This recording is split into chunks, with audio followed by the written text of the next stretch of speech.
Look at this picture. One of these men is not a sworn officer. And if you guessed this man, you're right. They weren't security officers, however, they were dressed as security officers. Two men were found driving around in this SUV. They certainly looked like security officers with these badges. They also wore pretty official hats. One wore a CSI hat, the other a hat a correctional officer would wear. And it just didn't fit what was normally seen around here.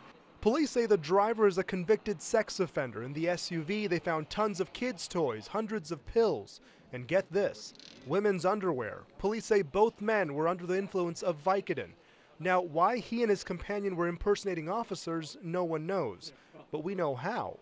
All it takes is one quick trip to the novelty shop. I've got my shirt, I've got my badge, and I've got my hat, and now I'm a security or police officer. But it didn't fool this woman. I've got the suit, I've got the hat, I've got the badge. Okay, put the hat on, let's see. Yeah, No? Sorry. What is it that tips you off that I'm not a police officer? Everything. It didn't work on Tasha Manning, but maybe it will work on this shop owner. I'm a security officer. I ask you for some information. For the most part, you'd believe. You'd believe for me. the most part, I believe you.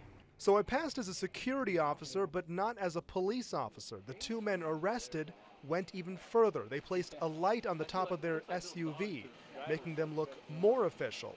All of this worries police officers. I think people let their guards down when they see this and say, oh, well, they must be security and they must be okay. Manning was surprised to hear this actually happened. I think that's kind of scary. If somebody can pull it off with a costume, that's kind of frightening.